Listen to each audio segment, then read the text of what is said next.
conquering week by week. We call it like chunking.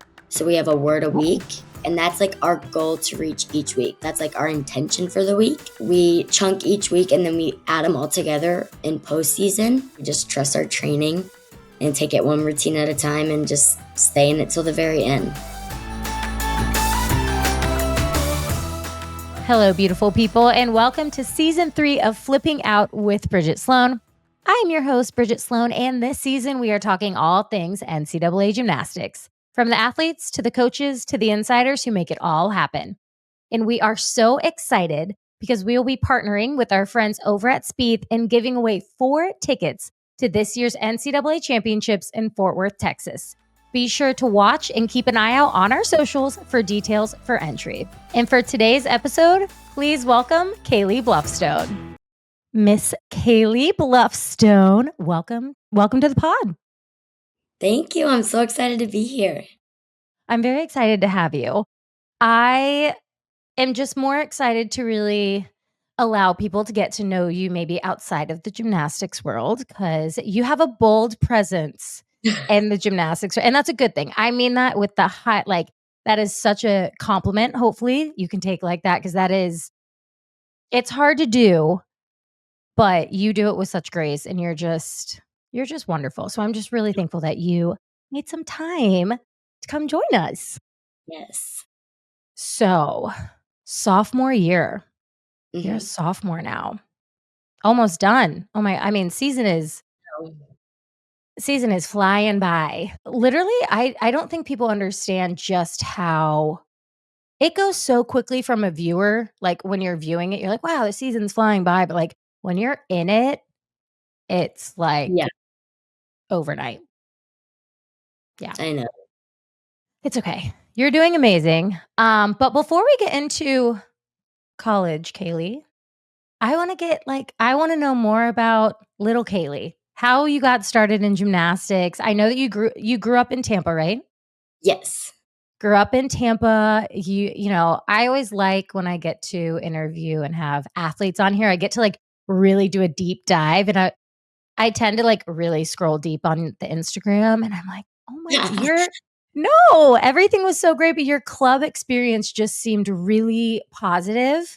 Mm-hmm. And it just seemed really great, just from an outsider perspective. But before we even get into that, like and you have one brother, right? Yes. You have one brother. So what made you get into gymnastics, or who like started that journey for you? Yeah, so I actually played soccer when I was really little, and my dad coached the team, and he also coached my brother's baseball team. But I'd be like on the field, and I'd be switched in as goalie or like a forward. And when I was not in the like goalie position, I would literally be doing cartwheels down the field instead of like trying, even attempting to get the ball. So my dad was, yeah, maybe this is not for her. So that's when I went into like young, like little flips classes. And then I've had my same club coach for like almost my entire life.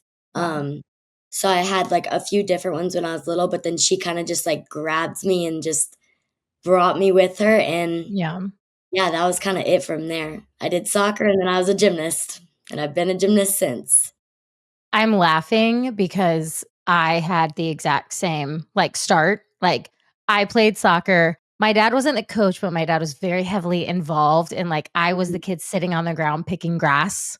Yes. Or like, and then they would put me in, and I didn't like running. So I would do cartwheels, and they were like, I don't think she likes this very much. She's not very into it. Exactly. But you know what? I think it's awesome because you realized what you did and didn't like at a young age. And that's important.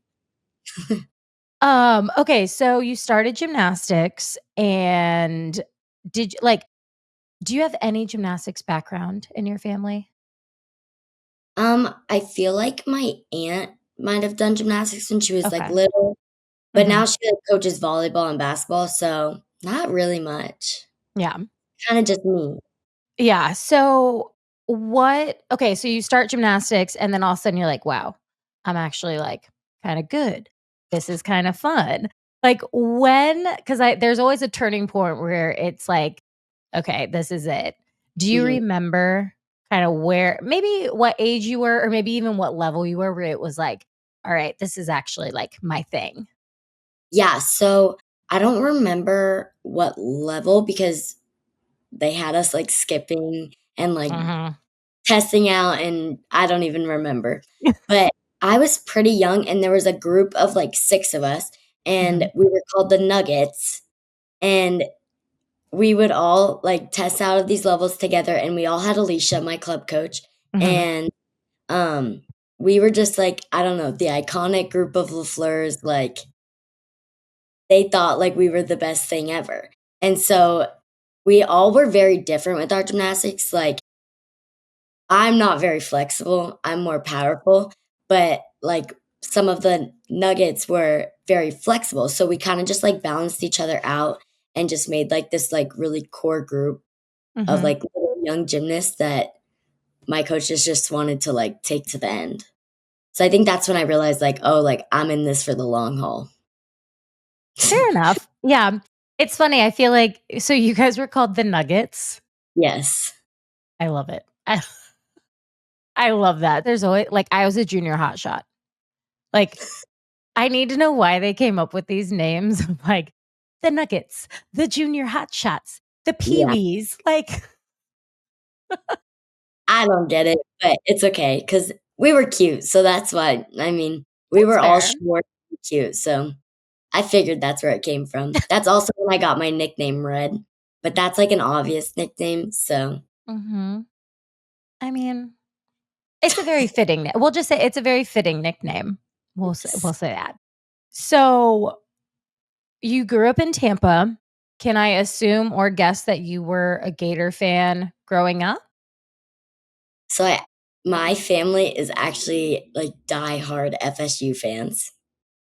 So Okay. this has taken my dad a long way to put a Gator shirt on, but we I would always come to Gator gymnastics meets, but we were, like, FSU football all the Mhm. way, like, Gators football, and so I begged my dad to buy me my first Gator shirt to go to Gator camp when I was, like, maybe 6 or 7 years old, which Mhm. it was a long time ago.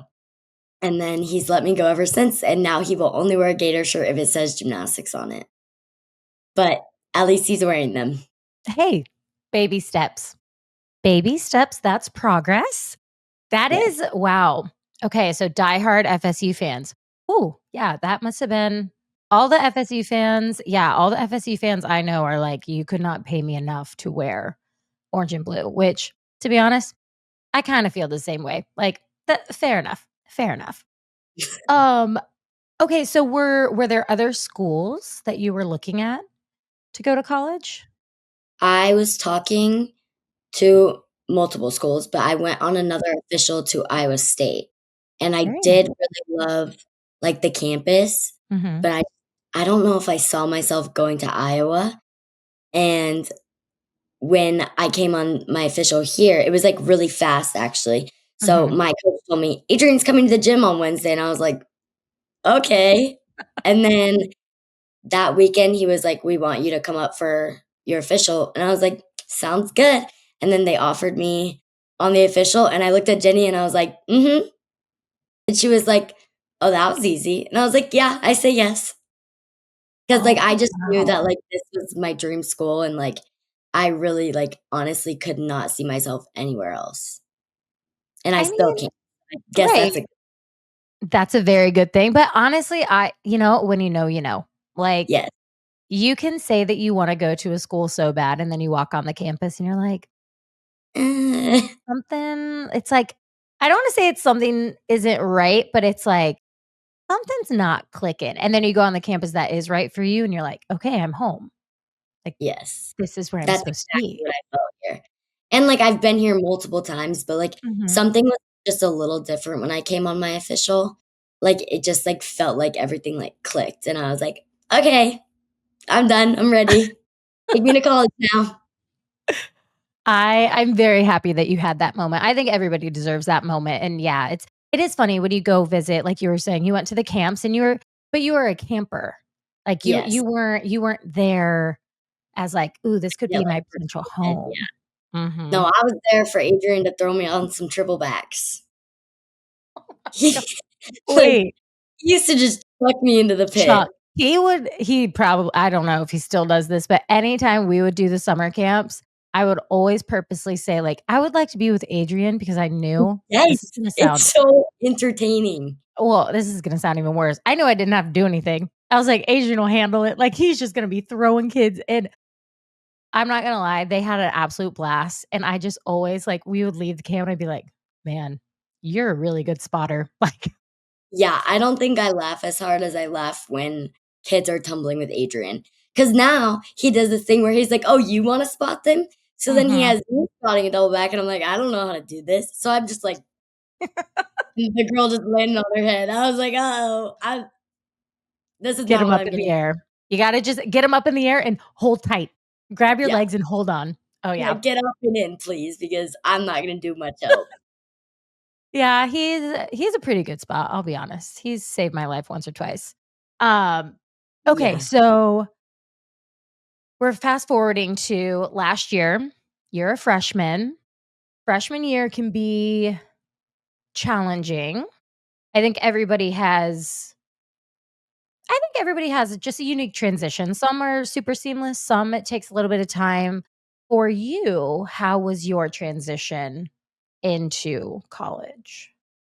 Yeah, so I feel like I've always been like I'm a very social person, but I Mhm, also know how to handle things, like, very independently. Like, I'm not afraid to, like, talk to somebody at a restaurant or, like, tell somebody something's wrong, like, mhm, I'll stand up for myself, and so I think in that way, like, I'm independent, and, like, I also, like my parents helped me with a lot while I was home, but I also, like, did my own laundry and, like, did chores, so, like, I knew, mhm. like, how to do that stuff going into college. So, it was more like me teaching my roommates how to do that. So, I was kinda like mother figure. So, I feel like it wasn't that bad of a transition for me, like, Yeah. I immediately felt, like, at home at this school. The dorm wasn't amazing, but I made it do, and, yeah, I'm just happy to be in an apartment now because it's tiny, and I have a lot of stuff. Yeah. Oh, I honestly, I think the dorms, some people love them. Like, I remember in college, like, there were people that never left, and that was so great for them. Yeah, I was not one of those people. I was like, I would like to move out yesterday. yeah, Um, the fact that you did your own laundry, like, my eyes got really big 'cause I was, like, thinking back, I definitely did not do my own laundry until college, which is terrible. Like, yeah. but yeah, I would have been the one that would been like, "Hey, Kaylee, can you can you help me?" No, I just remember getting to school and Anya did not know how to do her own laundry, and so I'm, like, taking her downstairs across the whole courtyard, teaching her how to do it, and then this girl the next day ends up paying for a laundry service. I'm like, "Okay, that makes sense." So now this, like, man is coming to pick up her clothes, and I'm like, "I tried, but it works." So, They have a laundry service in Gainesville? yeah, it's like this little dude that comes and picks up your clothes and brings it back in, like, a few hours, Oh, and he that's folds it, amazing. puts it back in the bag. You know what? I would pay for that. If Right. I I looked would at it too. absolutely I would absolutely pay for that. Wow. Oh my gosh. Wait, do you do that at the apartment too? No, 'cause my washer Oh, and dryer is right outside my right door, on. so Oh, that's fair. That's true. You're yeah. not like hauling the bag to the laundry, that was the worst part. Oh, it was horrible, and, like, ah, those are some of my worst memories. It'd be raining, and I'd have to go switch my clothes or else somebody Oh, would move yeah. it, and, like, Mm. my building was, like, far away from the laundry, Oh my so god. it was not a fun time. I'll never forget, I saw someone with a wagon in their laundry, and I literally was like, "That is brilliant. Why It's have so I not" I was like, "Why have I not thought of that?" And of course, I never got one, so I just enjoy, like, struggling, I think, and I just really enjoy putting myself in situations where I'm like, "This is not fun because you know what? You grew from that moment, I did. and and that's what Now I we're appreciate my washer being right there, and now I do my laundry a lot because I realize it might not be like that forever. That is true. That is a very good point. Okay, so transition from doing laundry. I'm sure you're amazing at it. Uh, let's talk about so you competed floor. I mean, you're kind of would you say you're a floor specialist? Freshman year, yeah. Okay. Um, I had a little bit of a mental block on vault, but I was still, like, doing it and training and Mhm. stuff like that. It just, like, was never really gonna happen in the meet, and I was still training beam. I didn't touch the bar. I don't do the bars. Okay. No. But I would train 3 events. It was just, like, Adrian would rather me, like, put everything I could into floor because he Mhm. knew that's, like, what I was gonna do at the meet rather than, like, Mhm. doing vault and just, like, getting tired. So, Yeah. I think over time, it just during like, at the end of season, you're, like you're scraping for energy, like, Right. you're just hoping that you make it through, and so, I think I would just have to give everything to, like, the floor routines I was doing, and that Mhm. was it. That so, that's why I ended up just doing floor, and I've never really been great at beam until, like, this year, but, then I fell down the stairs, so or Oh, especially freshman year. This year would have been a little different, but it's okay. hey, there's always you have plenty of time to start adding events. But I Yeah. think one thing that made your floor routine so I don't wanna use the word unique, but it stood out. I mean, you did. You had a floor routine that stood out in the best way possible because you just had this, like, performance, like, this presence that was just, like, joyful. I don't know if you even realized that when you were competing, but, like, it was one of those floor routines, it was like, you have to watch. Like, you couldn't not watch. So I did wanna ask, like, is competing something that just comes natural to you? I would say, like, competing, I still get nervous, Mhm. but I, like, look forward to it. Yeah. Like, when I get to, like, raise my hand and, like, start dancing, it just, like Mhm. it gives me so much joy, and, I do realize that, like 'cause a lot of people tell me that, like, my floor routines are, like, fun and it makes people, like, happy, it makes people, like, Mhm. clap along. Whatever it is, that, like, makes me happy knowing that, like, I'm filling other people's cups and, like, giving them joy, so it makes me happier to do it, but I also just enjoy performing so much, and I love, like, adrenaline rush I get on floor. It just, like, boosts me up and I go crazy. I don't even know the faces I make, but there's, like, 4 winks in there at some point, I don't really know. It just kinda happened. I feel like their performance just takes over. Like, it takes Yeah, over your body and you put on a show. I mean, that's to be yeah, honest, I think that's what floor is such a performance, like, it's a performance event. And I feel like there's kind of been a shift. It used to be very, like, who can do the big tumbling, and now it's like, who has the best artistry, who like, it's kinda like different there are definitely different elements that go into, like, a great floor routine. Um, okay, so we're transitioning, we're gonna pivot to sophomore year. mm, This has been a little different of a year for you. yes. Um, and I do want you to be able to talk about it because there's a lot of people that go through what you're going through, and it can feel very isolating. You know, it's really tough having any injury. And in sports, injury unfortunately is just I don't like to say it's part of it, but it sometimes it's like it just Yeah. happens. Yeah. Um, so you had an injury and you have not competed this season. Yes. What and I don't wanna get, like, too in the weeds with this, but, I do wanna know, like, what was that like to you work so hard, and again, I don't wanna put you in a corner by any means, but when you put so much work into preseason, and then when something happens, you kinda have to have almost a mental shift of Yes. yeah. So, I think sophomore year, I was training so hard and I Mhm, was doing all 3 events. I have never looked better on beam.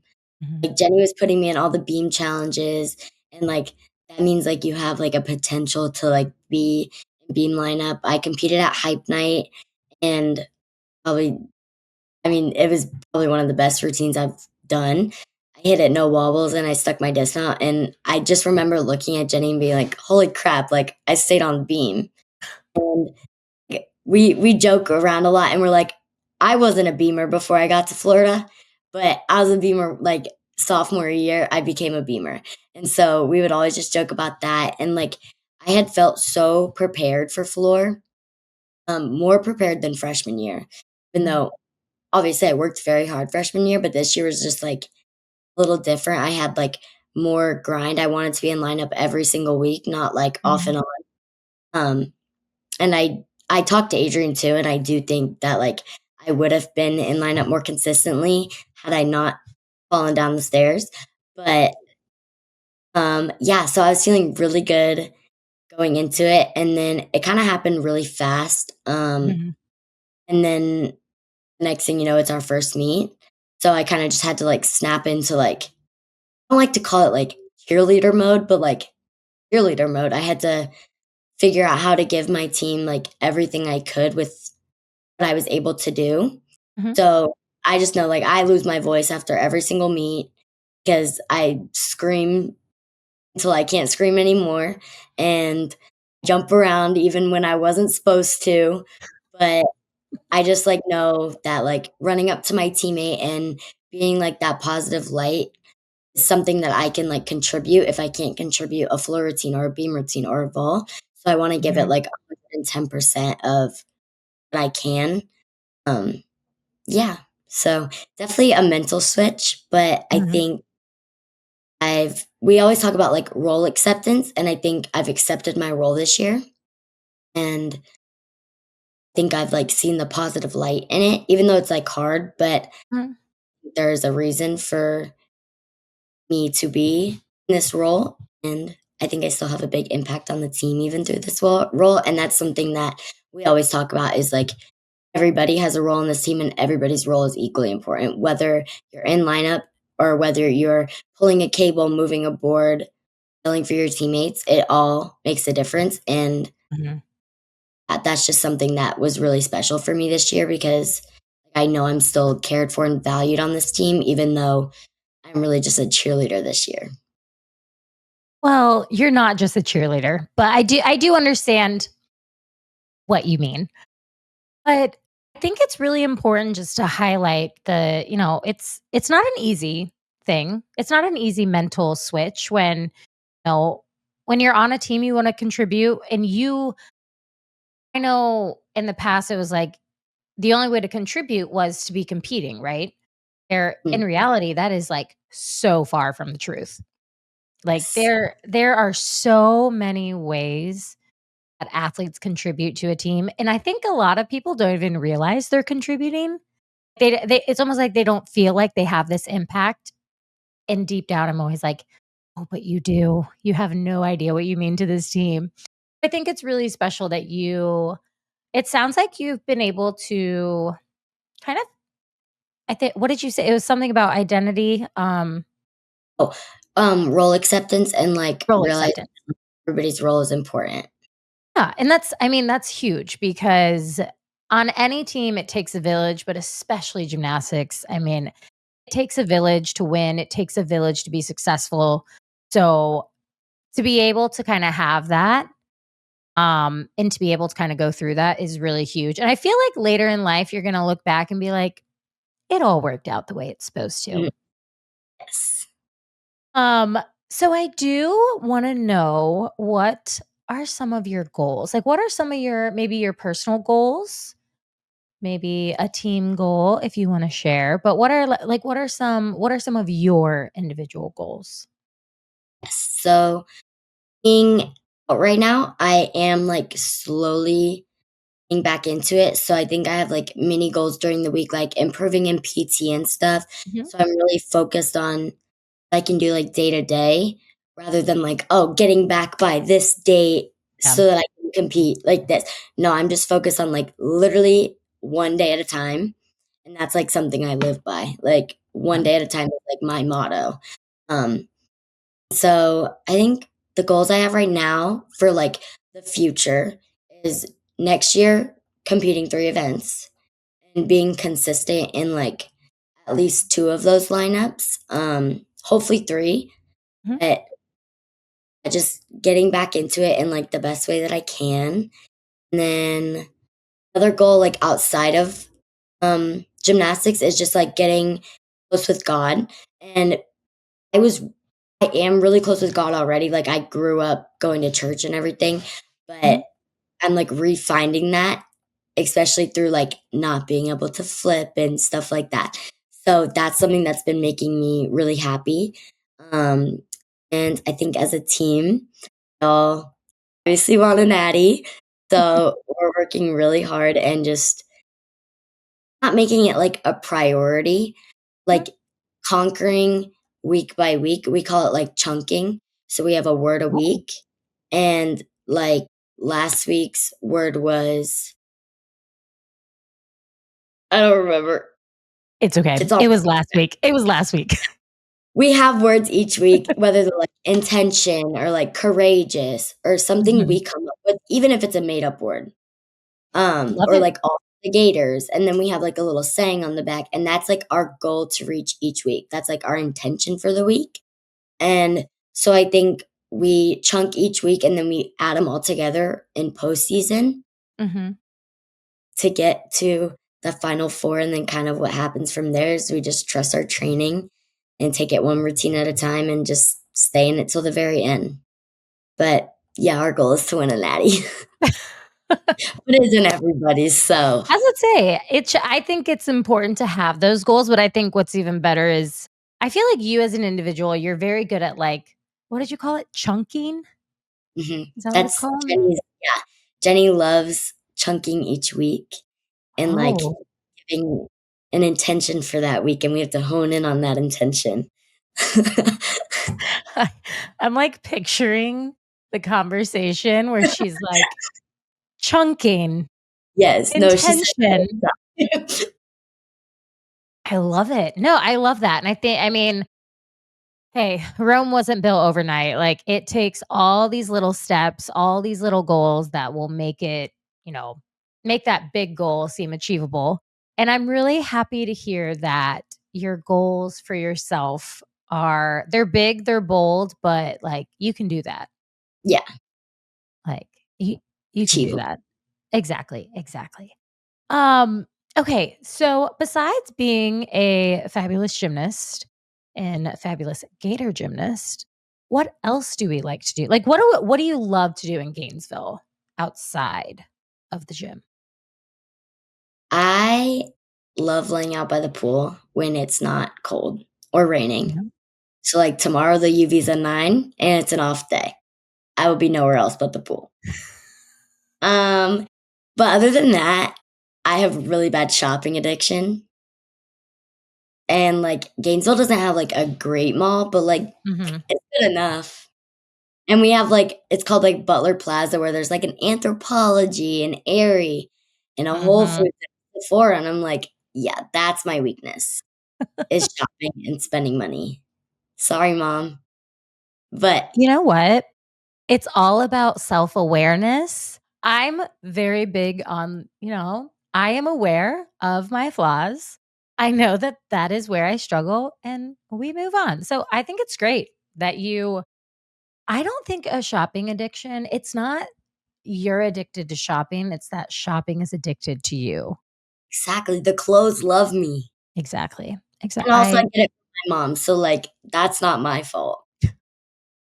Hereditary. The genes, she That's passed what I'm it. saying. It's not your fault. It's not your fault. I'm very much so on your side here. I'm team Kaylee here. I get it. I get it. Um, so okay, so we've got these big goals and big aspirations. My favorite question to ask any athlete, because it normally ends up being very deep, but it doesn't have to be. But if you could tell young Kaylee anything, what would you tell her? Hmm. Honestly, I would just tell her to take it one day at a time. Like, people see how hard you're trying. I used to be, like, very like, I would always want my coach to be like, "Oh, good job on this, good job on that." And, like, now, like, especially in college and, like, senior year of high school, I realized, like, I can tell myself good job because I know if I'm improving or if, yeah, I made a mistake here, but now I know what to do for my next turn to be better. Um, Mhm. and so I think just like letting myself bloom out of like depending on other people's like gratification or whatever, like knowing that like I have the self confidence in like a non like selfish way, but like a good type of self-confidence to, like, take me through my everyday, and I think I would just, like, instill that in my younger self so that she could be more confident in herself and in her gymnastics. Because to be honest, when I was younger and still now, there's always people better than you, and so, like, that's something I would always compare myself, and sometimes I still Mhm. catch myself comparing myself, especially when I'm coming back from an injury. Um, and so I think just telling myself to take it one day at a time and you're in the right place, you're meant for this, you deserve to be here, just things like that. But just keeping myself positive and confident. You do deserve to be here. And I think, it's really hard to not get in that zone of comparing yourself. It is. Like I I find myself doing it all the time and it's like it's hard. Yeah, So you it's have human nature though. it is, but you have to give yourself a little grace. You got to Yeah, give yourself grace. It's like one of those things where you want to be 5 steps ahead, but like your legs are not long enough to make that leap. So it's like right. I have to take it one day at a time. I have to do one step at a time. So I think you are doing an amazing job. I'm really Thank excited for the rest of season, and I'm really excited for what the next couple years have in store for you. me too. The rest of the season's gonna be so fun. I'm so excited. That wraps up today's episode. I hope you all enjoyed it. Be sure to tune in each week because we'll be dropping new episodes with the amazing guests that I have lined up for you. I'm your host, Bridget Sloan, and this is season 3 of Flipping Out with Bridget Sloan. Please make sure to like and subscribe wherever you listen to podcasts. I hope you all have an amazing rest of your day. Let's make some good life choices out there, and don't forget to be awesome. Bye, guys.